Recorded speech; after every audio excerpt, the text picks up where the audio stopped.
Eh, Hola, buenas tardes. Muchas gracias por su asistencia. Muy bienvenidos a la cita de hoy, que es la primera de un ciclo de conferencias cuya justificación está en la exposición que acoge, una de las dos exposiciones que acoge ahora el Museo del Prado, la dedicada al escultor Juan Muñoz y que pone en interlocución su obra con diversas salas del Prado, la sala de Velázquez, la Galería Central, también con el entorno del museo, e igualmente reserva las salas C y D para disfrutar de una antología, digamos, de su producción escultórica. Y como habrán comprobado todos los que hayan visitado la exposición, en una digamos, un acomodo particularmente feliz con las proporciones espaciales de las salas. Hemos pensado en un ciclo de conferencias que precisamente busque y analice esa relación particular de la poesía con el espacio, de la poesía con la arquitectura, la escultura con el espacio, con la arquitectura, con el entorno, en relaciones de escala, en relaciones también que tienen que ver con la integración de las artes unas con otras, es decir, ese ideal del Gesamtkunstwerk, la obra de arte total. Y para ello disponemos así de la suerte de un ciclo de conferencias de 5 sesiones dirigidas por el ponente de hoy, Eduardo Prieto, a quien todos ustedes probablemente conocen porque ya ha impartido en diversas ocasiones charlas en este mismo lugar, y que desarrolla su actividad en la Escuela Técnica Superior de Arquitectura de Madrid como profesor titular, con formación como arquitecto, pero como arquitecto y doctor en arquitectura, pero también como licenciado en filosofía y muy formado en el campo de la estética, con una trayectoria verdaderamente muy destacable que lo convierten en historiador del arte y de la arquitectura de referencia en nuestro país, y del que quiero destacar también su particular valor como innovador docente, como creador también de un máster especial de arquitectura y cultura contemporánea en la Escuela de Arquitectura, autor también de un libro dedicado a las pedagogías de la Bauhaus, y en fin, con una trayectoria en ese campo, en el de la docencia, muy destacable. E igualmente como ensayista ha aportado libros muy diversos, muchos de ellos centrados en la relación de la arquitectura con el entorno medioambiental, digamos una valoración de la arquitectura como construcción adaptada a la naturaleza, a su entorno natural, climatológico, etcétera, y con muy diversas y brillantes aportaciones. La última de ellas, que se la reservo así como un guiño, porque no está el libro aún publicado, es Los lugares de Petrarca, que está dedicado al estudio de las casas que habitó Petrarca, y bueno, no les digo más a ese respecto porque es un libro muy recomendable que tuve ocasión de leer en pruebas y que publica Acantilado próximamente. Otros títulos, uno muy, en fin, varias veces reeditado, La historia medioambiental de la arquitectura, Laberintos del aire, Vientos, miasmas y arquitecturas en el Renacimiento, Ciudad y naturaleza, y unos cuantos más que seguramente podrán encontrar con facilidad ahora que tenemos estas ventajas de Internet y demás. No quiero terminar sin antes agradecer y muy sinceramente la disponibilidad de Eduardo Prieto para dirigir este curso, para articularlo y, en fin, y qué duda cabe también para impartirnos la conferencia de hoy. Y una cosa que no quiero olvidar, ha aparecido una tarjeta de transporte por ahí en el suelo, y si es de alguien que está entre ustedes, no dejen de preguntar por ella a Paloma Málaga o a algún vigilante. En fin, gracias, Eduardo.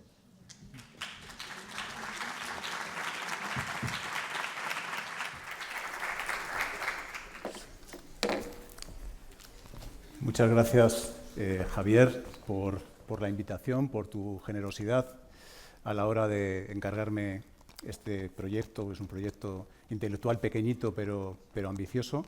Y muchas gracias también a la institución. Es un placer volver a estar aquí y es un placer hablar de este tema, porque me parece que es un tema que casa perfectamente con la voluntad que tiene el Centro de Estudios de acercar el conocimiento a un público interesado y amplio, y hacerlo desde, insisto, un tema muy contemporáneo, muy abierto, que es el de la transversalidad de las artes.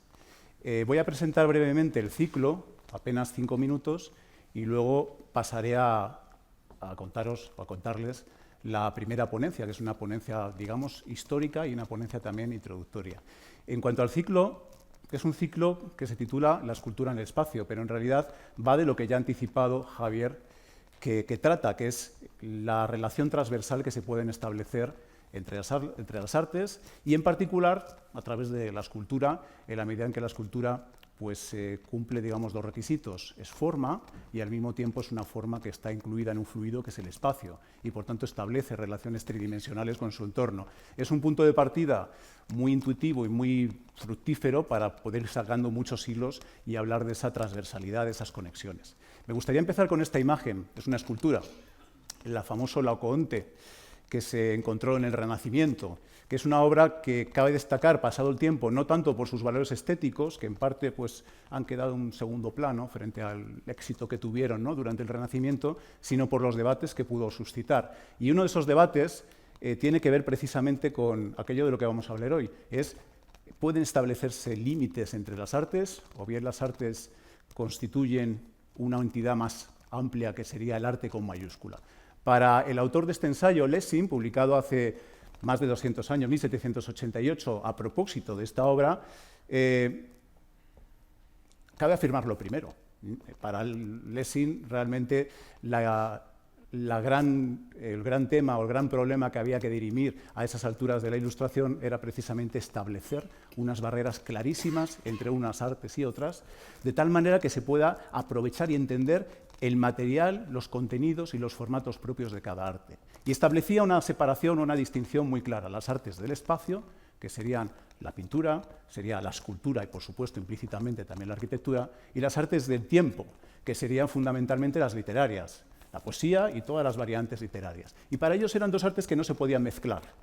Es muy interesante esa distinción porque dio pie a todo tipo de debates, hablaremos un poco hoy de eso, pero 200 años después, de algún modo, se reactivó a través de ciertos trabajos, en particular el trabajo de Rosalind Krauss, una historiadora del arte, crítica del arte, que en 1979 publica un ensayo sobre lo que llama el campo expandido. Y por un lado convalida lo que había dicho Lessing y por otro lado lo niega.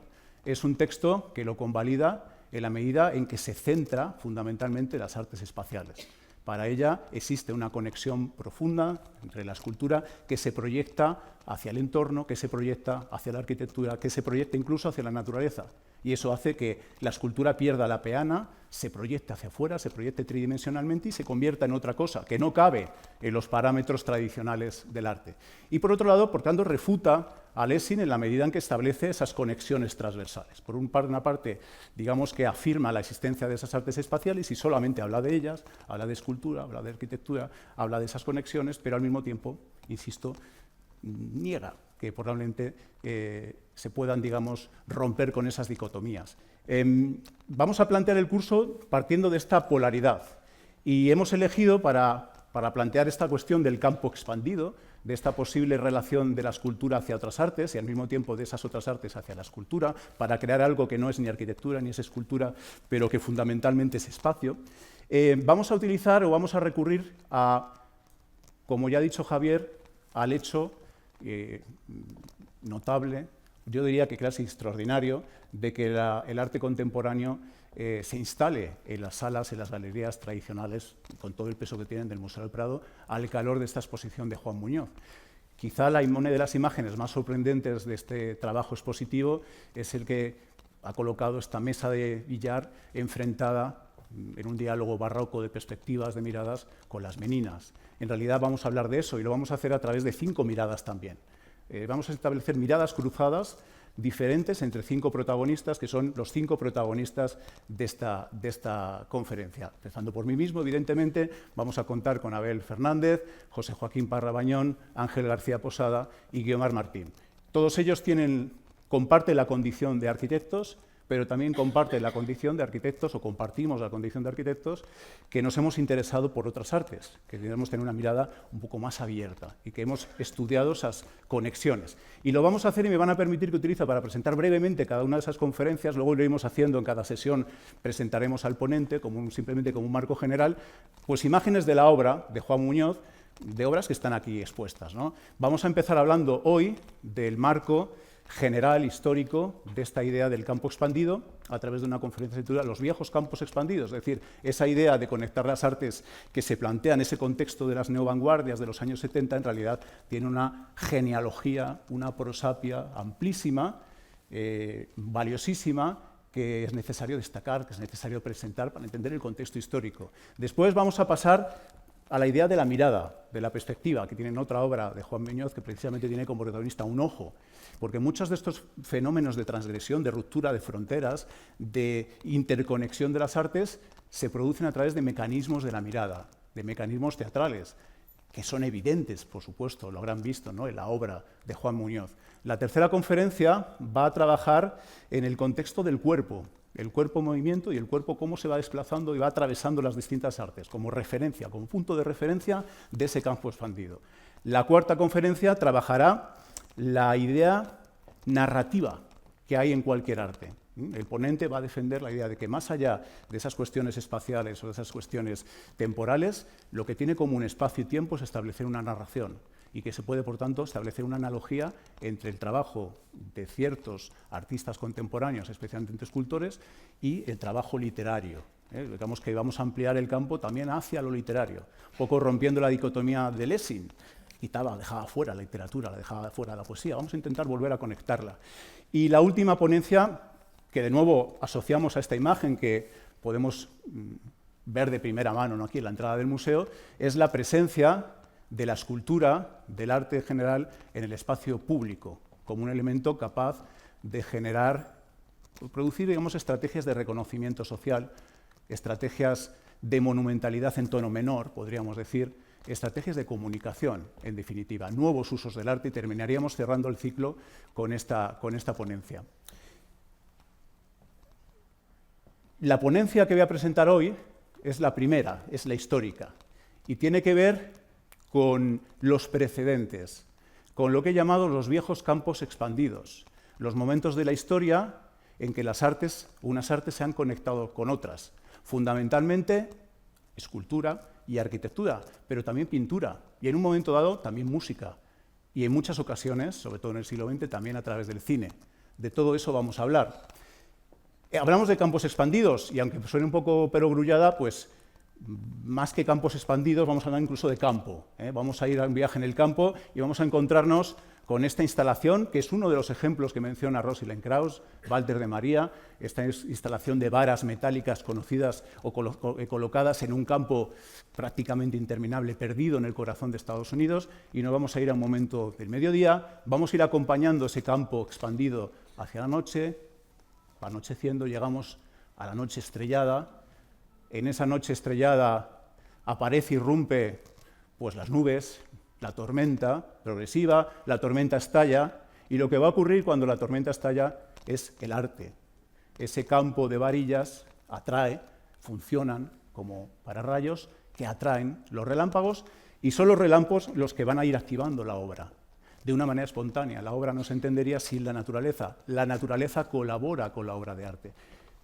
¿Qué es aquí el arte? Son las varillas, es la naturaleza, son las dos cosas, es el momento previo, es el momento del relámpago, ¿dónde se sitúa el artista en todo esto? Estas son las preguntas que se hizo Rosalind Krauss, desde la perplejidad de que a esa altura, en los años 70, era muy difícil seguir hablando de escultura como se había hablado hasta el momento, es decir, el objeto colocado en la peana, aunque ya había muchísimos matices a esas alturas, pero ya cada vez más difícil, y era necesario integrar estas nuevas manifestaciones escultóricas que tenían que ver fundamentalmente, pues, como hemos visto ya, con la naturaleza, tenían que ver con el propio espacio, con la arquitectura. La escultura se va derramando hacia el medio ambiente, se va derramando hacia sus entornos, y también tenía que ver incluso con la corporalidad, con el cuerpo, con la actividad del cuerpo, la performance. Aquí vemos este ejemplo de Joseph Beuys, donde realmente la obra de arte muere en la propia actividad, en la ocupación del espacio, la ocupación del lugar por estas personas. En realidad el precedente, o esta idea del cuerpo que se mueve en el espacio y que trabaja en un entorno y lo modifica, y en el que se funde todo, está presente en una de las salas de la exposición de Juan Muñoz, que es quizá como la que mejor, desde mi punto de vista, resume la personalidad artística de Juan Muñoz, en la que, ahora lo veremos enseguida, entra la mirada barroca, entra esa idea de la escenografía, la idea del relato implícito pero al mismo tiempo mágico, entra la idea del espacio ocupado, pero que es un espacio fuera de lo normal, extrañamente fuera de lo normal, y en realidad, si lo tuviéramos que resumir, diríamos que es un problema de cuerpos y de escena. Cuerpos y escena son fundamentalmente los constituyentes del primer gran precedente, de la primer gran viejo campo expandido del que vamos a hablar, que es la vieja obra de arte total romántica, tal y como la planteó Wagner en el siglo XIX. Ustedes conocerán las óperas de Wagner. Las óperas de Wagner son obras de arte total porque en ellas colaboran transversalmente pues, las que para Wagner eran las 6 artes fundamentales. La arquitectura, la pintura, la escultura, la danza, la música, por supuesto. Todas colaboran para crear algo que no es ni pintura, ni música, ni danza, etcétera, sino algo distinto, esa obra de arte total. Cuerpos y escena. En realidad, si tuviéramos que remontarnos más, y lo vamos a hacer, todo esto del cuerpo-movimiento, del cuerpo sometido a la música, pautado por la música en el espacio, ya existía, ya se había dado incluso como una obra de arte total. Conscientemente quizá no, pero implícitamente sí. Y lo encontramos en algo que ustedes también conocerán, que es la liturgia.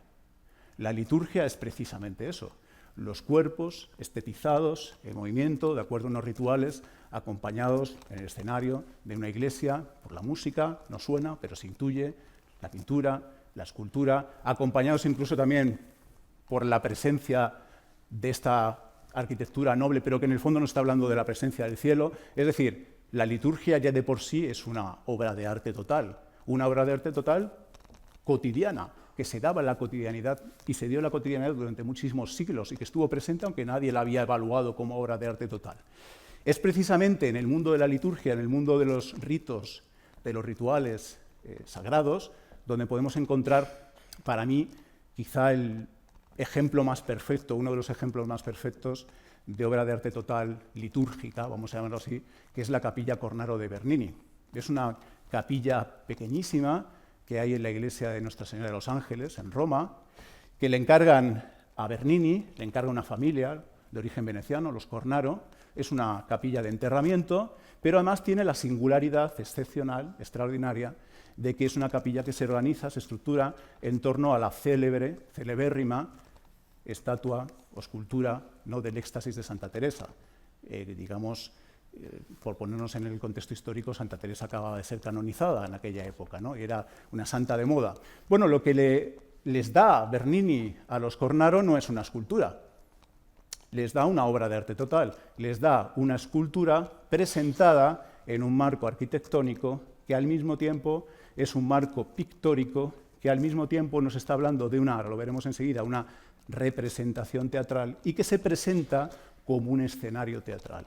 Esto es interesante a la hora de reflexionar, porque lo que estamos viendo no es una obra de arte total, es la representación pictórica de una obra de arte total que ya contiene pintura, ¿eh? Sería como una meta-representación, eso es interesante. En realidad sería, en cuanto a materialidad, algo más cercano a esto. Esta es la presentación de la escultura en ese nicho donde se controla absolutamente todo. Se controla la presentación de la escultura a través de la luz, se controla el marco arquitectónico, se representa en un nicho que es un nicho teatral. y si no es teatral, es teatralizado. La escena tiene un punto evidente o absolutamente consciente de teatralización, de dramatismo. Pero es que incluso conscientemente se están vinculando todas las artes, la pintura se derrama, ese cielo místico se está derramando sobre el espacio sagrado, las calidades de los materiales dialogan con esos coloridos también a través de su propio color. Podemos imaginarnos que en un momento dado en esa capilla sonaba la música, y también incluso podemos imaginarnos que cuando se planteaba esa obra de arte total, los que estaban asistiendo a la representación son la propia familia Cornaro, que en lugar de estar depositada en sus nichos mortuorios, se levantan desde sus palcos en la ópera y asisten a esa representación mágica, ¿no? Y se levantan y miran. ¿Y hacia dónde miran? ¿Hacia dónde está mirando este miembro de la familia Cornaro? Y los que están en el palco están mirando aquí. El punto neurálgico, el punto mayor expresivo del dramatismo de esa obra total que en el fondo se confunde con una representación teatral. Bernini lo llamaba, yo lo que hago es teatro sagrado. Utilizo los mecanismos del teatro, los aplico al contexto litúrgico, ¿no? O al contexto religioso. En realidad es interesante porque el elemento fundamental de este sistema de obras de arte total es el palco.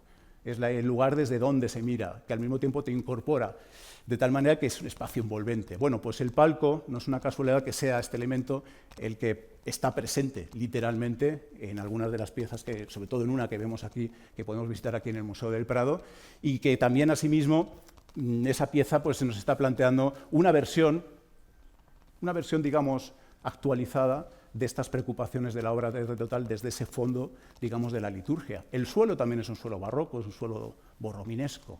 Hay muchísimas alusiones barrocas que funden la obra de Juan Muñoz con estos contextos de estas primeras obras de arte total. No un palco, pero algo que se le parece mucho, que es este entramado que rodea el cuerpo del rey, es la clave de otras obras de arte totales que no tienen que ver, o no solo tienen que ver con lo religioso, sino que están ligados al poder político. Ustedes conocerán, por ejemplo, Versalles. Este es el dormitorio de Luis XIV en Versalles, que no en vano y no por casualidad está presentado como un escenario teatral. Y está así presentado porque lo que se celebraba cada día en ese espacio, pese a que ahora lo vemos vacío, lo que se celebraba cada día era una ceremonia, la ceremonia del lever. El rey se levantaba, lo desnudaban, allí había una serie de 40 invitados todos los días, que se sentían absolutamente privilegiados por ser partícipes de aquello, y la vida del rey estaba pautada a través de ese conjunto de rituales, de ceremonias, que en realidad lo que daban pie era una obra de arte total cotidiana, que iba desde la pequeña escala, entre comillas, pequeña escala del dormitorio, a la gran escala del salón de baile, donde aparecía la música, la ritualidad, la conjunción de nuevo con la pintura, con la escultura, con el espacio. Se proyectaba, por supuesto, e inevitablemente, el espacio de la ópera. Es la época en la que se desarrolla la época, el barroco, la ópera, el barroco. Y también se extendía como un campo, digamos, activado mediante nuevos registros artísticos a través, por ejemplo, de los fuegos artificiales que se hacían en los jardines, donde también lo habitual era que el espectáculo luminoso de los fuegos de artificio se acompañara con el espectáculo teatral, con la representación teatral o con la música, como si fuese una especie, después lo veremos, de anticipo de los espectáculos que hoy llamamos de luces y sonido.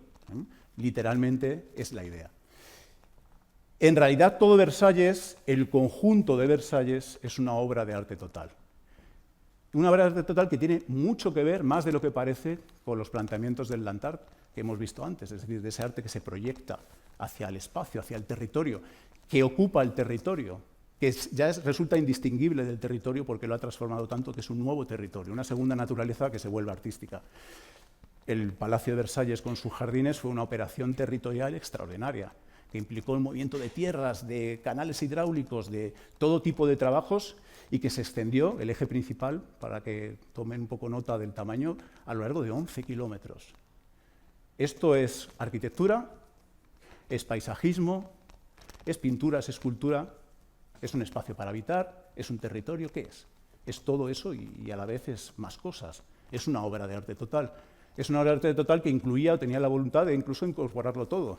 Y esta imagen me gusta mucho porque es la imagen de la menagerie, ¿no? de la parte del jardín dedicada a los animales exóticos, donde vemos pues, el papagayo o el mono colocados dentro del entramado de la arquitectura clásica, ¿no? Es el lugar donde realmente la obra de arte total se convierte en la vida, incluso en la vida exótica, la vida distinta. Aspira a llegar a lo más lejos posible. Es un precedente extraordinario. Aquí vemos de nuevo lo de la operación del land art a través del sistema de fuentes y todo lo que ocurría de representaciones teatrales a través del sistema de fuentes que nos recuerdan lo que va a ocurrir después. Si aquí, en este ejemplo y en este otro ejemplo, nos encontramos con un campo expandido explosionado, llevado a una gran escala, este es un jardín paisajista del siglo XVIII, donde las piezas arquitectónicas se van distribuyendo en el espacio natural, un espacio natural que en realidad es un espacio completamente artificial porque ha sido manipulado para parecer natural. ¿Es pintura? Sí, porque son una serie de cuadros, está pensado para ser visto, como se veía la pintura, con vistas. ¿Es escultura? Sí, porque está compuesto con piezas escultóricas, porque esta arquitectura no se habita. Son piezas volumétricas que están vistas simplemente, están pensadas simplemente para ser vistas y representadas. Es jardín, es pintura también porque tiene colores. Te mueves por el espacio, cobija también en momentos determinados la música, cobija la vida. Es una obra de arte total, insisto, explosionada. Pero también la época da pie a lo contrario, la implosión del campo expandido. No llevar la arquitectura y la escultura y ocupar el territorio, sino que el territorio, incluso el cosmos, queden cobijados dentro de la arquitectura. Un ejemplo. Este cenotafio de Newton de Boulez, que tiene la aspiración de convertirse en la naturaleza, de puntearse gracias a esas perforaciones de la cúpula que hacen que la luz entre como y sugiera la sensación de que uno está mirando un cielo estrellado. Y de nuevo vuelve a confundirse la espacialidad, la volumetría, el carácter escultórico que tiene la pieza con la arquitectura. Aquí sería el reverso de esta situación, el día, ¿no? Cuando fueras de noche, la arquitectura consigue, en esa implosión del campo expandido, ¿no? Atrapa el cosmos y se convierte en un espacio luminoso, cuyos límites, por otro lado, gracias a la forma que tiene el espacio envolvente, no vemos.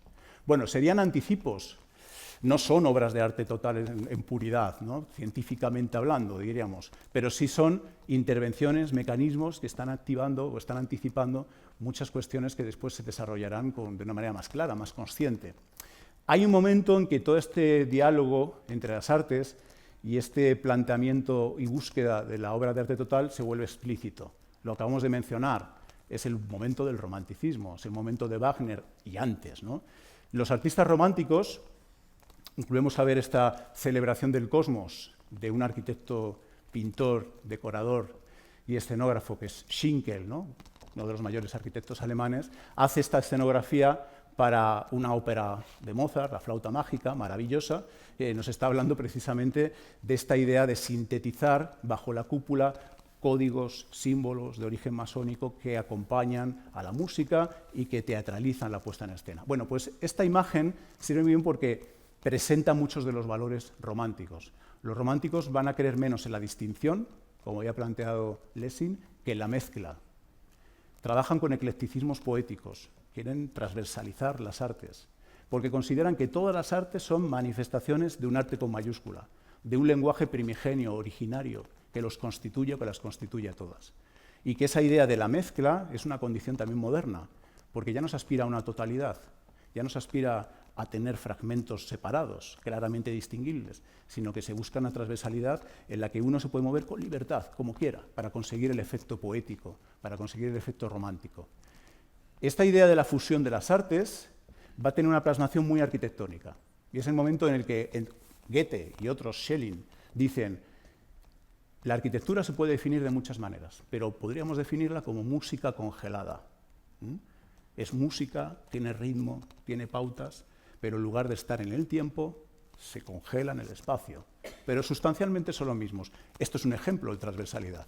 Bueno, pues música congelada es, por ejemplo, la arquitectura de la catedral, que va a ser uno de los grandes temas románticos. De nuevo vuelve a ser un cuadro de Schinkel, que además va a traer aparejado otra idea, la idea de que la arquitectura es la madre de las artes, todas las artes colaboran en la catedral.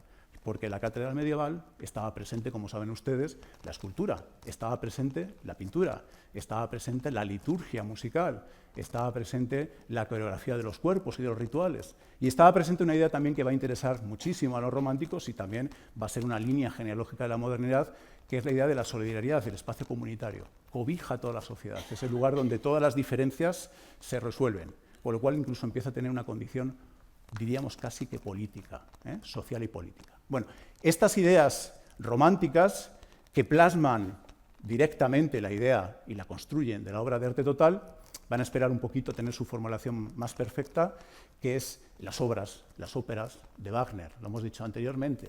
Y no es casualidad que buena parte de las escenografías de las óperas de Wagner tengan precisamente este motivo, el motivo de la naturaleza y el motivo de la catedral, el espíritu y la naturaleza. Un ejemplo, pues por ejemplo, este decorado de finales del siglo XIX hecho precisamente para una de las obras de Wagner. Wagner va a ser heredero de todas estas tradiciones románticas y lo va a sistematizar. La diferencia es que no lo va a hacer de una manera solamente teórica, aunque va a escribir, realmente lo va a hacer de una manera práctica, a través de sus propias obras, de esa serie maravillosa y al mismo tiempo apabullante, ¿no?, de obras que pretenden ser esa fusión de lo que hemos dicho antes, una fusión de todas las artes, incluida la danza, incluida la música y, por supuesto, incluida la arquitectura. La arquitectura para Wagner va a ser fundamental, va a ser uno de los primeros músicos, y el que más probablemente, que más va a cuidar la presentación de la obra, que incluso va a diseñar la obra musical pensando en el marco arquitectónico dónde se va a proyectar y dónde se va a presentar. Y de hecho va a llegar un momento en que va a necesitar su propio laboratorio, su propio espacio de pruebas. Va a ser tan especial y tan ambicioso lo que está buscando que necesite él el propio espacio para poder controlarlo. Y es cuando consigue que se construya, financiado por un príncipe, pues su famoso teatro en Bayreuth, que es un teatro visto con la perspectiva del tiempo bien curioso, en cuanto que es una arquitectura absolutamente funcional, muy distinta, por ejemplo, de la arquitectura de la Ópera de Garnier de París. Son del mismo año, o prácticamente el mismo año, una es de 1875, la otra de 1876, pero al mismo tiempo muy distinto, porque lo que interesa a Wagner no es tanto la teatralidad y esa obra de arte total implícita que uno encuentra aquí, que no solamente la encuentra en el espacio destinado a la representación del teatro, de la ópera, sino en todos los espacios de encuentro social, que se convierten en sí mismo también en representaciones teatrales. La sociedad convertida en una especie de teatro de sí mismo. Y fíjense ustedes cómo representa Garnier esta sección maravillosa. Todo lo que sirve, todo lo oculto lo dibuja en gris, todo lo funcional, y todo el espacio de representación teatral, representado en igualdad con el del teatro. Todo es un continuo que abarca desde la entrada del foyer, las escaleras, el propio espacio del auditorio, de los palcos, la propia caja escénica, etc. Todo es lo mismo, porque es lo mismo la representación teatral que la representación de la vida. En cambio, a Wagner no le interesa tanto la parte social de la representación de la vida, sino el propio experimento artístico. Y su teatro es un teatro mucho más modesto, evidentemente, pero también mucho más experimental, distinto.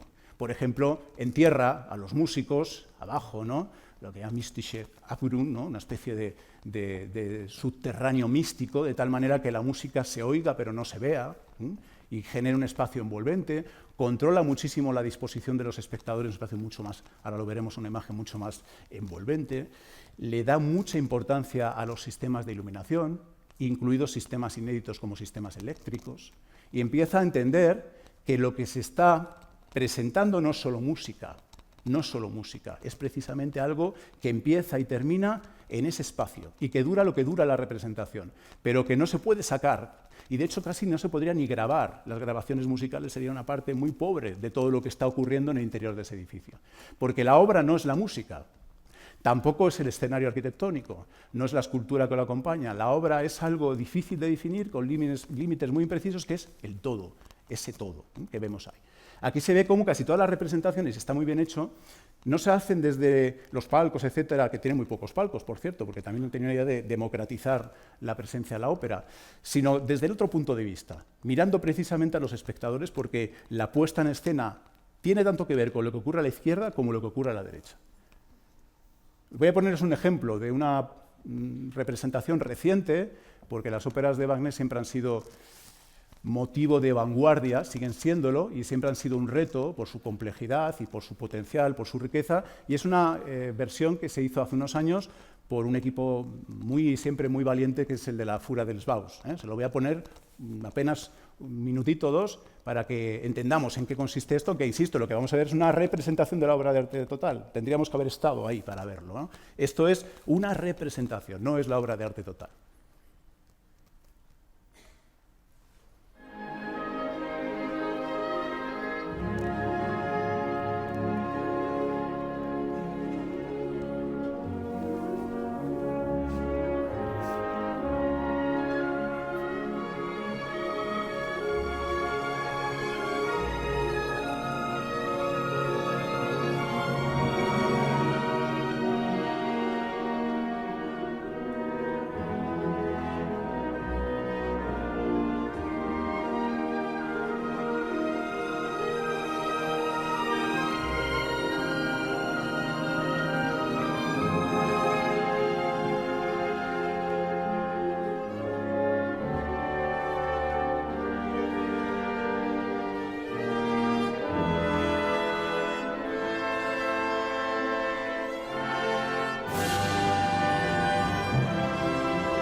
Hay una historia turbia que ustedes conocen, y la pongo aquí no por vocación, sensacionalista, sino porque me permite conectarlo con algo de lo que hablaré después, que es el siguiente paso de la obra de arte total, que tiene que ver con la aparición del cine. Hay un momento, en los años 30, en que los nazis se apropian, ya lo hicieron antes, de buena parte del imaginario de esta idea de la obra de arte total, y hay un momento incluso en el que Hitler va a visitar Bayreuth y dentro de esa representación que vemos, aparte de esta representación que vemos, ocurre otra, que es una representación un poco buscada, que es la representación del propio caudillo desde la ventana con respecto a sus propios espectadores, ¿no? Es el momento en que la obra de arte total se convierte en una obra también de arte política. Anticipo esto porque hay un hilo genealógico que conduce a aquello de lo que hablaremos al final, que es precisamente la importancia del cine y la manipulación de la visión a través del cine con esas obras de arte total que tienen esa dimensión, insisto, política. La línea genealógica, de momento, no nos lleva tan lejos, sino que nos sigue llevando al arte. Finales del siglo XIX, principios del siglo XX, con las vanguardias históricas, van a trabajar muchísimo esta cuestión de la transversalidad, y lo van a hacer también o especialmente desde la moda de la sinestesia, de la confusión de los sentidos, algo que se empezó a poner de moda por o a conocerse y a valorarse por los filósofos cientificistas, ¿no? Los estetas cientificistas, y que va inoculándose progresivamente en el arte. Vamos a encontrar ejemplos no muy notables. Schönberg, por ejemplo, va a trabajar un par de óperas, un par de intervenciones, en la que va a intentar conectar la nueva tonalidad, que es muy difícil, ¿no? con la apariencia, cromática, y va a intentar fusionar los dos mundos. Los resultados no fueron muy convincentes, pero fueron muy interesantes y abrieron el camino a otras experimentaciones, por ejemplo, la de Kandinsky, con lo que llamaba la audición coloreada, o ya en un plano más perfecto, aunque menos ambicioso quizá, la de ejemplos que podemos encontrar como la de Scriabin, que en una pieza pequeña, Prometeo, intenta precisamente que la imagen, el color, vaya acompañando la música y la música vaya siendo activada a través de los códigos cromáticos, precisamente en un marco arquitectónico. Les voy a poner también un minuto para que entendamos la diferencia, veamos la diferencia de la aportación o la aproximación de Wagner, mucho más narrativa, y esta que está mucho más centrada en los mecanismos propios internos de las artes, ¿no?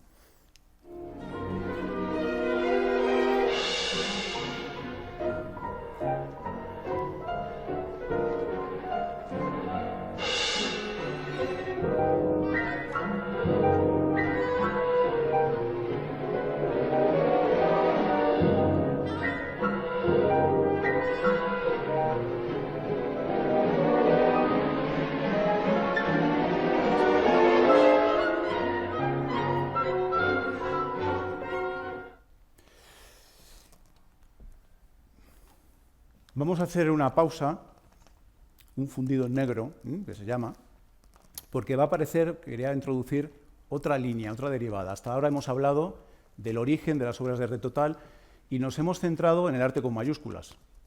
Nos hemos centrado en la ópera, en los trabajos de Bernini, es decir, en las vanguardias, Un arte con mayúscula, un arte que se autorreconoce como arte.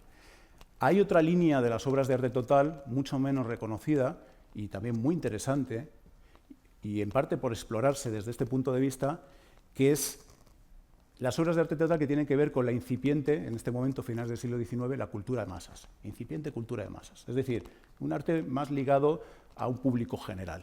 Un arte que no pretende ser arte de entrada, pero que inevitablemente lo acaba siendo. Uno de los precedentes, también poco conocidos, pero a mí me parece que muy interesante, es este, como digamos, alternativa a las pretensiones o a las aspiraciones de Wagner, es este teatro libre que se desarrolla a finales del siglo XIX en París. Lo hace un señor que se llama André Antoine, un escenógrafo, un experto en representaciones teatrales, en ópera, que acabará siendo un cineasta notable. ¿Qué plantea? Plantea algo que no se había planteado con toda esa radicalidad. Una obra de arte total en la que ya no se trata solo de que se fundan las artes, sino una obra de arte total que lo que aspira es a incluir la vida, el realismo, el naturalismo en la propia puesta en escena. Se plantean, por ejemplo, adaptaciones literarias, adaptaciones de Zola, las novelas realistas de Zola. ¿Se pueden representar? Sí. ¿Las vamos a representar cómo? Como si fuesen espacios reales, con personas reales, con animales que corren por el espacio, como si el teatro fuera un fragmento de la realidad que nos llevamos al interior de un edificio. Es una inspiración mucho mayor que la de las artes colaborando, dialogando entre sí, por cuanto lo que busca es que la vida se convierta en arte y el arte se aproxime y se confunda con la vida.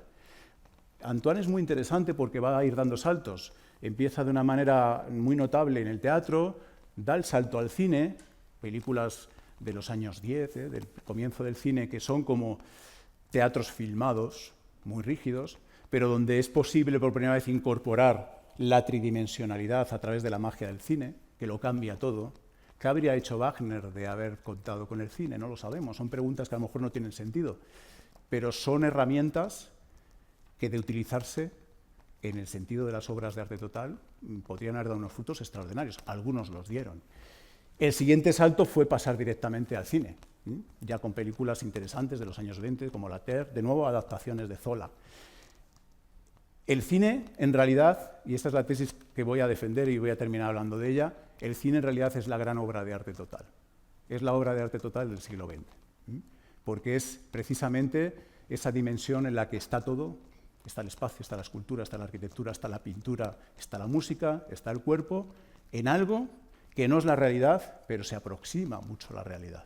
Da esa sensación de engaño, de mímesis absoluta.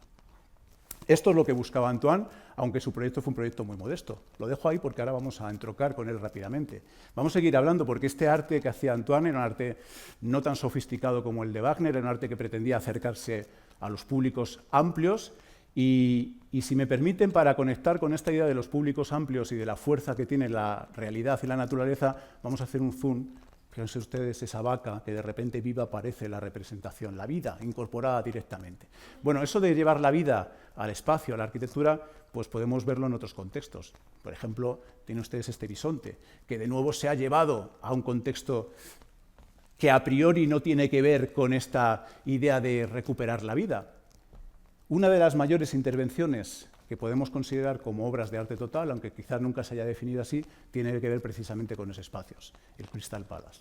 Es quizá el primer momento en el que un espacio, de una manera no proyectada, no querida, no voluntaria, sino sobrevenida, se convierte en un depósito de todas las artes, de todas las cosas, de todos los productos que en teoría se hacen en el mundo. Un lugar que además es frecuentado con la fascinación con que uno visita un museo por miles, millones de personas. Es el momento en que la revolución industrial se reconoce a sí misma, la sociedad moderna se está reconociendo a sí misma.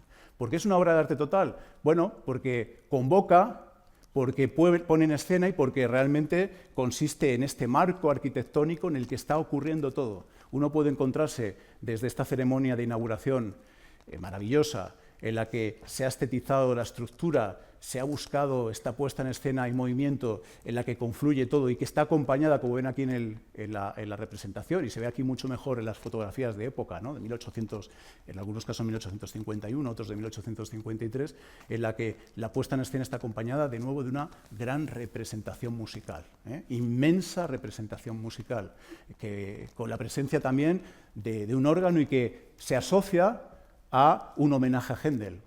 Y no es casualidad lo del Händel, porque Händel, 100 años antes, había presentado en Londres una de las primeras obras de arte total urbanas, que fue la celebración en el Támesis de los grandes reales fuegos artificiales.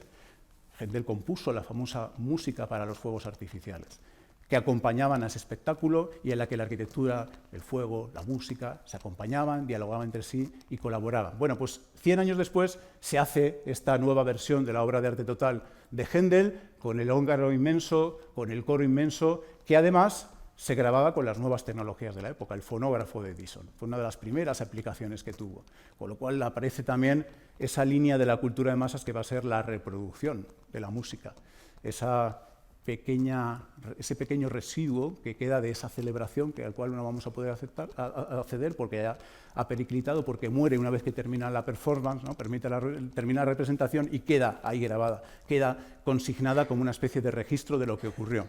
Pero además es que el Crystal Palace no solamente es música y arquitectura, también es naturaleza. Fue concebido como un invernadero, es un ecosistema. Y no solamente como eso, como un museo que iba atesorando todos los ejemplos más valiosos, representativos, de diferentes culturas y diferentes momentos, y en un momento dado se convierte en una especie de diálogo escultórico arquitectónico, muy, diría yo, incluso, aunque hay muchas diferencias, a lo Juan Muñoz, de ir colocando estas piezas en diferentes niveles para que establezcan esos diálogos, ¿no? Incluso haciéndolo de una manera muy consciente, es decir, a través de pabellones, de museos, de representaciones, dentro de representaciones, en un marco a priori no muy dado para ello, porque es una arquitectura que hoy llamaríamos una arquitectura de high-tech, una arquitectura completamente ajena, distinta a lo que estaba conteniendo. Pero no es importante, porque lo importante es la atmósfera, es ese espacio de diálogo en el que cabe todo, ¿no? Desde la representación de la escultura hasta la representación de la propia historia humana, de la vida humana, ¿no? Es uno de los primeros lugares donde se representan estos dioramas que hablan de otras culturas y hablan del origen del ser humano. O sea que, en realidad, es de nuevo esa voluntad de incluirlo todo en la obra de arte total. Incluir la historia humana, antropológica, incluir todos los objetos productivos, incluir todas las obras de arte, en esa gran enciclopedia gigantesca, ¿no? Es la misma época, abundando las cuestiones de la cultura de masas, en que se ponen de moda los dioramas, que son estos espacios inmersivos, que causaban furor, ¿no? en la Europa de la segunda mitad del siglo XIX, donde muchas veces, junto con la visión del panorama, se acompañaba la música, y a veces incluso, no solamente la música. Esto es bastante chocante, es una instalación inmensa de la Exposición de París de 1889, luego se hizo otra posteriormente, que era lo que se llama el Mariorama. Suba usted al barco, que va a tener la experiencia total de estar en el mar sin estar en el mar. La gente se subía a la plataforma, movida por unas válvulas impresionantes, y tenía esa experiencia de estar como moviéndose por la bahía de Nápoles o estar moviéndose por un puerto militar. Y de hecho se iba acompañando ese transcurrir de panorama y de movimiento con piezas musicales diseñadas o compuestas ad hoc para la experiencia. No es una experiencia artística, pero sí es una experiencia, diríamos hoy, inmersiva. Cuando hablamos de los espacios inmersivos que se han puesto de moda, vaya usted a ver una exposición inmersiva. Estos son experiencias inmersivas. Lo inmersivo está muy en el ADN, en la genética de las obras de arte total. Estos espacios inmersivos tienen un carácter lúdico. Hemos hablado de las exposiciones temporales, podríamos hablar de la versión lúdica de todo esto, como digo, a las afueras de Nueva York, Coney Island, que es como el origen Coney Island de los primeros parques de atracciones. Usted puede conseguirlo todo, puede disfrutar, puede asistir a una representación de música, puede jugar, puede ir a un pequeño museo con ya en clave más kitsch, más vulgarizada, puede hacerlo todo, puede tener una experiencia de movimiento, puede usted pasear en un elefante y sobre todo puede asistir a escenas inmersivas, insisto, que son las que hacían furor. Asista usted a la destrucción de Pompeya. Entonces se veía cómo caía la lava, cómo la gente moría. En un espectáculo, insisto, vean ustedes los focos, el ruido, la música. en una clave que anticipa pues, cosas que todos conocemos también hasta un punto ridículas, ¿no? En buena medida, Coney Island es un precedente de Las Vegas en muchas cuestiones, ¿eh? Estas versiones también, reproducción inmersiva de escenarios distintos, concentrados en un espacio muy pequeño que lo recrea, hasta el cielo recreado, ¿no? Igual que Las Vegas también trabaja con el espacio envolvente inmersivo de la ciudad, de las luces, del ruido, de los coches, pues también trabajaron estos espacios de Coney Island en una clave absolutamente inédita en la historia de la cultura. Los espectáculos luminosos, vinculados a los espectáculos sonoros, ese anticipo de lo que les decía que es los espectáculos actuales de luz y sonido, pues forman parte de este grupo de obras de arte totales, bueno, que terminarían con las exposiciones universales en París, el Palacio de las Ilusiones, la primera gran puesta en escena intencionada y estetizada de la luz eléctrica. El argumento era la luz eléctrica como el factor que construye nuestras ciudades para generar ese espacio de magia, con un programa cambiante, donde muchas veces había performances de todo tipo, representaciones de todo tipo, de nuevo la idea de lo inmersivo, que de nuevo podría tener ese contrapunto en la avenida principal de lo que muchos han llamado el barroco digital de Las Vegas, que también es un espacio completamente inmersivo. Con lo cual hay una línea genealógica paralela a la que podríamos llamar culta, de obras que aspiran a tener un carácter inmersivo, aspiran a tener cierta totalidad, cierta idea de totalidad, de colaborar, colaborar espacio, colaborar escultura, la forma, la luz, la pintura a través del rótulo, la música, el ruido. Hay un momento en que se conectan ambos mundos, el siglo XX, experiencias de artistas que trabajan con los códigos de los mecanismos audiovisuales de la cultura de masas. Por citar algunos ejemplos, simplemente, este pabellón que hacen en 1954 un grupo de arquitectos que son los Sims, donde por primera vez se empieza a trabajar con un espacio envolvente a través de pantallas digitales. Esto nos sonará, ¿no? Porque hoy estamos en esto. 1954. O este espacio envolvente que plantea Yannis Xenakis, un señor que proviene de la ingeniería, que trabaja en la arquitectura y que acaba dedicándose a la música, y que plantea un espacio de interacción entre músicas diseñadas para puestas en escena específicas utilizando nuevas tecnologías. Sintetizadores, rayos láser, años 70, principios de los 80 incluso. O incluso también espacios inmersivos que están ligados a la cultura hippie, a la cultura del LSD, donde el campo expandido no solamente era un campo transversal del espacio, sino mental, psicológico, ¿no? El hecho de estar colocado con las drogas generaba una apertura a otros campos que se tenían que describir. En una proyección, si ustedes han leído los textos de Michaud, etcétera, hablan de esas experiencias del campo expandido, a través del uso de las drogas y de espacios que propiciaban, potenciaban el uso de las drogas. ¿A dónde conduciría esto? Bueno, conduciría a fenómenos absolutamente contemporáneos, como pueden ser estas puestas en escena, de la cultura del pop, de la cultura del rock, de los espacios ahora inmersivos, digitales, toda esta cuestión de la transversalidad. En realidad, desde mi punto de vista, donde mejor se manifiesta, con más claridad se manifiesta todo esto es en el cine, sobre todo en momentos muy especiales de la historia del cine. Vinculándolo con toda esta cultura de la inmersión, aparecen, por ejemplo, en los años 60, estos mecanismos de proyección tecnológica, sobre todo en California, en la costa oeste, que propician precisamente una experiencia total, ¿no? Proyectar con varios proyectores, altavoces envolventes, movimiento de las butacas, para grandes espectáculos que se conciben en clave vulgar, vamos a decir vulgar en el sentido de divulgación para todos los públicos, en claves análogas conceptualmente a las de las obras de arte total. Entre las películas que se proyectaron en estos espacios, no es una casualidad que una de ellas, la más importante de la historia del cine, una de las más importantes de la historia del cine, sea 2001, Odisea en el espacio. Es una película, es una de las últimas películas, grandes películas, que se hace analógicamente, es decir, sin utilizar recursos digitales. Todo es material, todo está grabado, no hay efectos especiales digitales.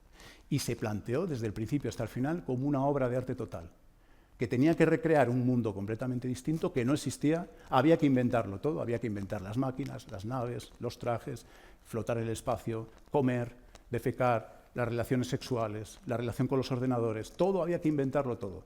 Y se trabajó con los mejores en todos los ámbitos. De hecho, había reuniones desde todos los puntos de vista, literatos, tecnólogos, filósofos, cómo será la sociedad del futuro.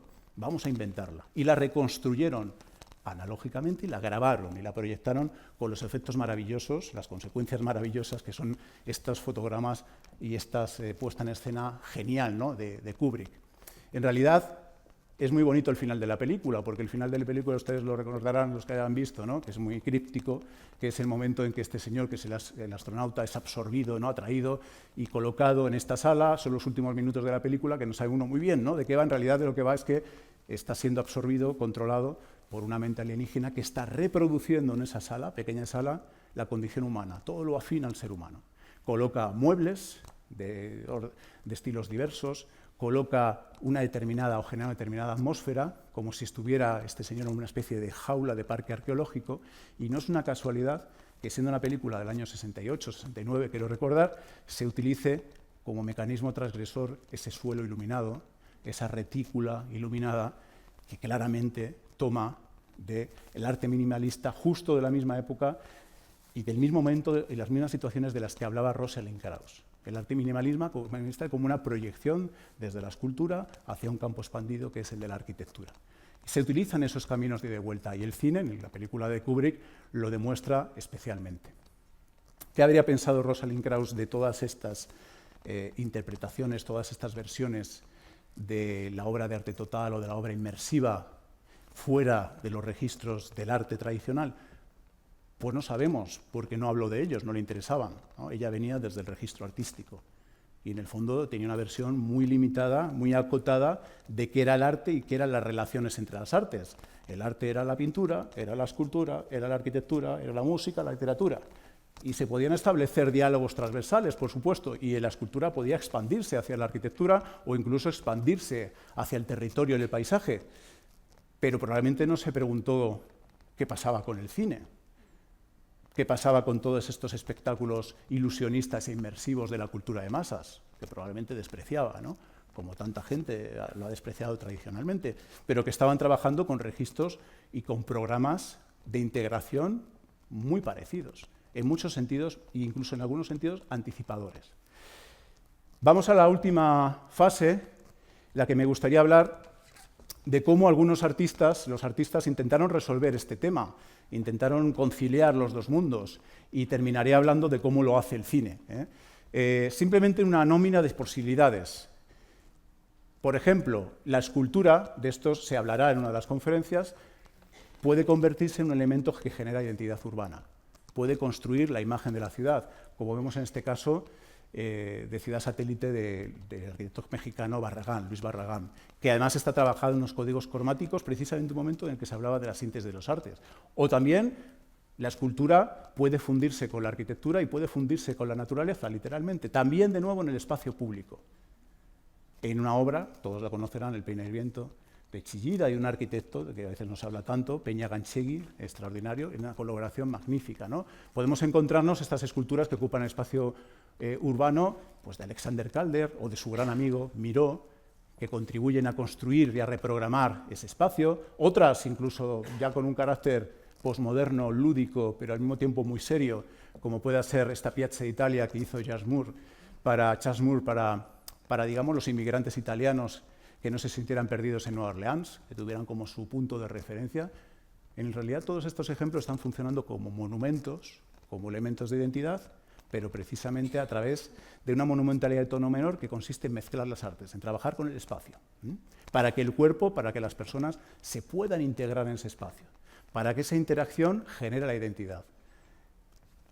De nuevo el cuerpo en el espacio, ese elemento que tanto trabaja Juan Muñoz, literalmente, en condiciones de perspectiva, de mirada, de transgresión, elementos de diseño barroco.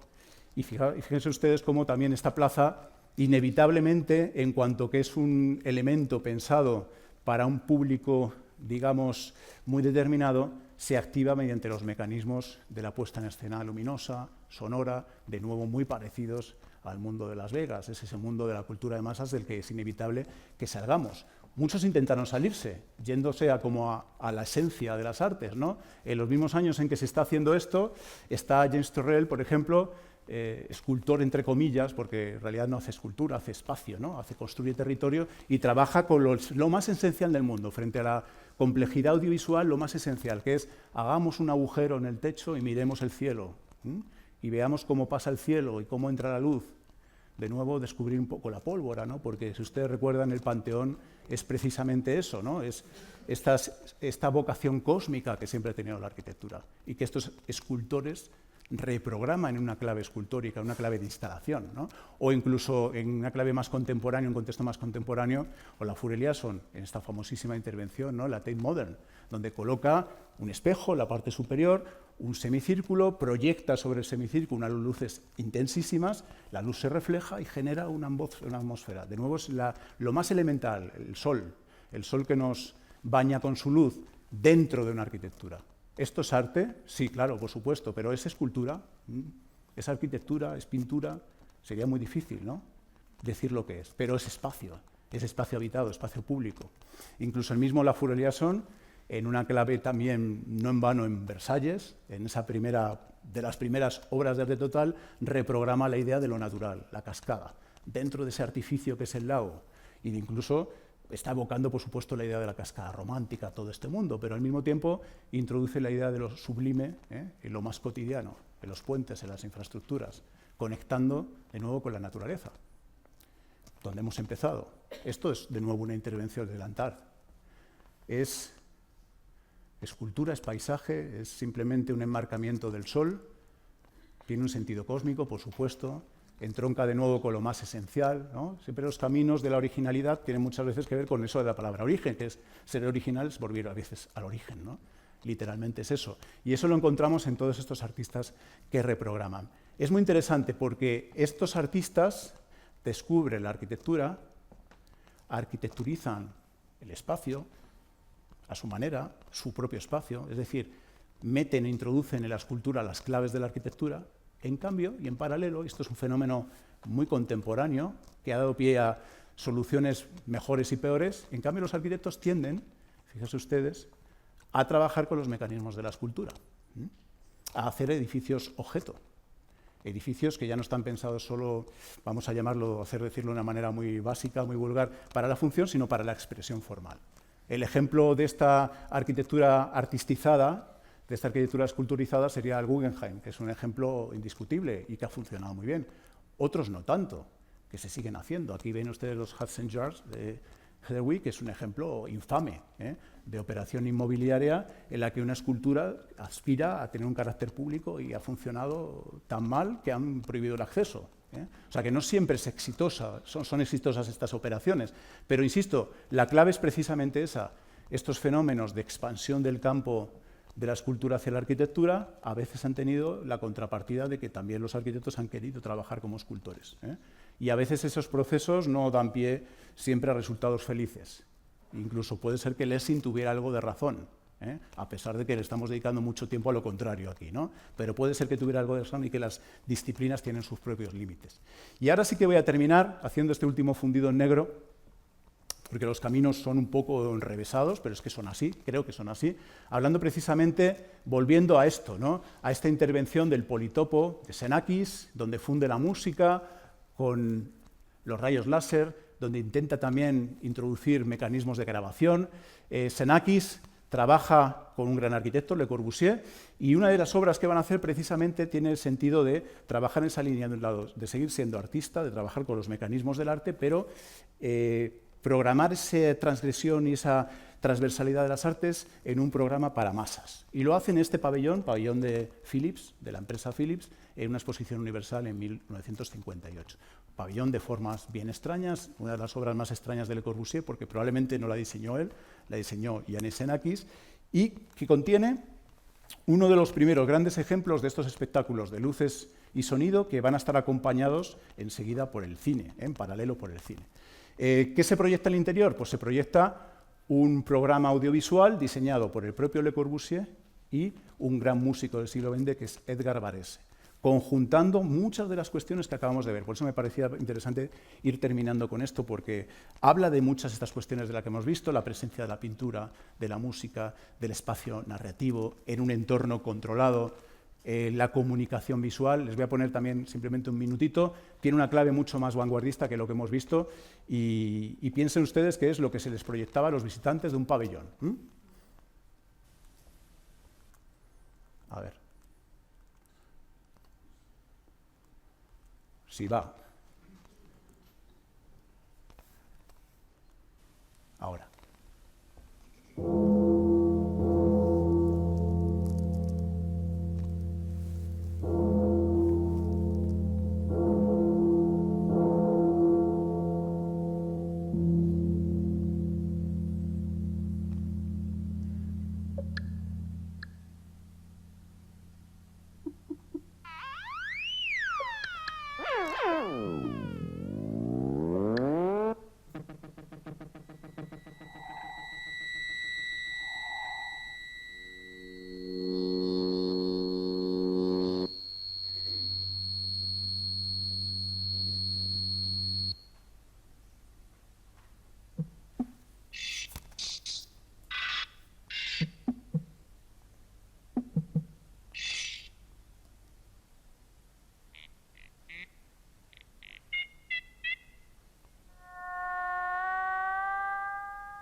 Bueno, el propio Edgar Varèse, no contento de hacer este proyecto, va a colaborar con arquitectos en otras obras, pero va a ser Xenakis, el que diseña la arquitectura, el que al final se va a entregar a su vocación de músico, que va a plantear una versión expandida y ampliada de esto.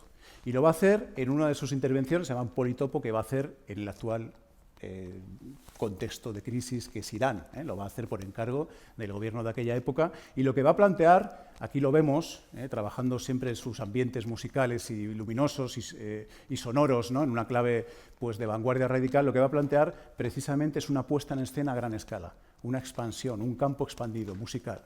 No se trata ya de presentar a unos actores o a unos músicos en un espacio, sino que esos músicos ocupen un territorio, varios kilómetros, que todo aquello se grabe por televisión, crear una música y un espectáculo ad hoc y que se active también precisamente a través de, digamos, la atmósfera que se genera en ese momento determinado, en esa noche y con la recepción de los propios espectadores. No se han conservado documentos muy valiosos, sorprendentemente, de esto. Lo que se ha conservado son estas fotografías nocturnas de estas procesiones que uno puede imaginar acompañadas por grandes altavoces en medio del desierto, en un lugar entre ruinas, las ruinas de Persépolis, ¿no? De la antigua capital de Persia, y que nos hablan de esta proyección a gran escala audiovisual en el campo expandido. Es muy interesante porque, partiendo de la analogía visual, podemos pasar de estas antorchas a estas. Podemos movernos en procesión, podemos encontrarnos estas llamas, podemos ir adivinando de qué se trata, porque lo que están ardiendo ahí son libros, podemos incluso intuir quiénes son los protagonistas de esta otra intervención con la que voy a terminar, podemos encontrarnos en un ambiente totalmente inmersivo, cuyo tema era parecidísimo al que acabamos de ver de esas vanguardias de los años 60 y de los años 70. La puesta en escena, la ampliación del campo expandido a la realidad, a todo, una puesta en escena total. Total, utilizando el espacio de la ciudad, utilizando la muchedumbre, utilizando la música, utilizando todos los recursos disponibles, conjugados, controlados, presentados, gracias a los mecanismos del cine, porque todo lo que les estoy enseñando son fotogramas de un documental mítico de la historia del cine, que es El triunfo de la voluntad, Lenin y Riefenstahl, de 1934, que ya contiene, la que a mi juicio, y también de otros críticos de cine que han trabajado este tema, contiene probablemente la obra de arte total más convincente que se haya hecho en la historia del cine. Sigue siendo todavía escalofriante. ¿De qué va? Pues va precisamente de esa puesta en escena del partido nazi, 1974, a lo largo de varios días, controlado desde el principio, con la voluntad de hacer una obra de arte total, apoyado por el gobierno, apoyado, por supuesto, por Hitler, como si el lugar, como si pensara que lo que iba a legar a la posteridad iban a ser no solo edificios, que también los quiso construir, sino también esta obra vívida, esta obra en la que uno podía entrar, en la que uno podía experimentar lo que se había experimentado, que quedaba fijado para siempre. En realidad, se utilizan muchos de los mecanismos que hemos visto, por eso quería enlazar con esta idea, quería que se quedara en su cabeza para luego poder conectarlo, ¿no? La puesta en escena en el espacio urbano. Y cuando plantea este proyecto, Leni Riefenstahl lo hace con la convicción de que es capaz de hacer algo que no se había hecho nunca, que es fundir mecanismos de teatralidad, de la ópera, del mundo de la obra de arte total conocida y reconocida a través de Wagner y de las referencias, ¿no?, de la cultura alemana, con los nuevos mecanismos audiovisuales y con las nuevas necesidades de control político, de transmisión política. Para que esto sea posible, claro, la escenografía no se podía dejar al albur, tenía que estar perfectamente controlada. Y es uno de los pocos momentos en la historia en que una representación de muchedumbres a escala de ciudad, de una ciudad entera, es controlada por un artista, porque se le dio la potestad de controlarlo. Y ese artista es Leni Riefenstahl. El protagonista es Adolf Hitler y las muchedumbres, pero la causante de todo esto, la diseñadora de toda esta obra de arte total inmensa es Leni Riefenstahl, que en las fotografías de la época aparece siempre con su equipo, un equipo extraordinario, extensísimo, controlando todas las puestas en escena. Fueron grabando kilómetros de película. Y luego, como decía Walter Benjamin, el reto del cine es cómo lo montas, ¿no? Siegfried Kracauer, cómo montas esos kilómetros de película para que eso parezca un relato, para que tenga sentido, para que esa visión parcial se pueda componer y dé pie a ese espacio envolvente en el que se controla desde lo más pequeño, la cara de la niña, la gestualidad, las muchedumbres que hemos visto, hasta la coreografía rodada. Piensen ustedes que no se podía repetir la toma. Esto era una muchedumbre en viva, se grababa y luego se seleccionaba, ¿no? Se grababa mucho para poder seleccionar, pero no se podía repetir la escena como se hace en el cine normal, porque la representación era toda ella la ciudad, lo que estaba ocurriendo en la ciudad. Aquí el paso de los personajes crean lo que Siegfried Kracauer llamó el ornamento de las masas. Hizo esta analogía de que el movimiento de los soldados de estos personajes tenía mucho que ver con las Tyler Girls, ¿no?, que estaban de moda, de nuevo, la cultura audiovisual, la cultura de las masas. Es difícil porque esta película es una película escalofriante, pero al mismo tiempo apabullantemente bella y absolutamente ambiciosa, ¿no?, desde el punto de vista artístico. Les voy a poner justo la parte correspondiente a Desfile Nocturno, ¿no?, que es especialmente difícil porque es el momento en que hay que grabar con unos medios técnicos muy precarios, como eran los medios de la época.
Bueno, nos guste o no, lo consiguieron porque lo fijaron para la eternidad y aunque todo aquello cayó, seguimos hablando de ello, lo consiguieron, era el objetivo.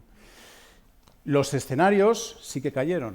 Este es el gran espacio de ceremonias creado por Albert Speer en Nuremberg, que es donde se grabó esta película, antes de la guerra, después de la guerra. Otras escenografías que había creado Speer, maravillosas, con los proyectores antiaéreos, ¿no?, la famosa Catedral de la Luz, fueron superados por nuevas obras de arte total, como fueron los espectáculos luminosos de la Segunda Guerra Mundial, con los proyectores de fuego antiaéreo, que convirtieron las ciudades en verdaderos espectáculos. La gente, jugándose la vida, salía a verlos, de tan fascinantes que eran, aunque sea una manera un poco frívola de verlo, pero es la realidad que ocurrió así. Y los propios escenarios arquitectónicos de Nuremberg pues acabaron convirtiendo en una nueva obra de arte total, que es la obra de arte total de la destrucción. Es decir, que estuvieron superados, ¿no?, todos estos artificios estuvieran superados por lo imprevisible lo previsible que era esa guerra. De nuevo los artistas, y voy a terminar prácticamente ya con esta escena, los cineastas supieron verlo muy bien. Roberto Rossellini, en 1946, viaja de Italia, hace una película en coproducción y se va a grabar a este escenario de arte total, maravilloso por destruido, fascinante, que fue Berlín en 1946. Y rueda esta película, Germania no Zero, que es una alusión a la hipotética capital que iba a construir Hitler, ¿no?, cuando comenzara el imperio, y lo que había quedado, aquellos proyectos de obras de arte total, de transformación de la realidad. Y el momento más escalofriante es el de este niño ya abocado hacia un final trágico, que hace una especie de deriva situacionista por entre las ruinas. Insisto, es un niño que no era un artista, no era un cineasta, por supuesto no era un actor, en un escenario real que no se había retocado, tal y como estaba Berlín. Y la última escena prácticamente de la película es este recorrido que hace en este espacio en el que se funde el nuevo marco creado por la destrucción.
Bueno, en realidad, Rossellini pensaba que la realidad tenía siempre más fuerza artística que cualquier obra de arte, y en realidad utiliza esos mecanismos de colocar la representación musical en ese espacio desolado que de repente lo convierte en otra cosa completamente distinta, ¿no? Y nos hace apreciar en qué había quedado todo, en qué había parado todo de esos proyectos utópicos de transformación de la realidad.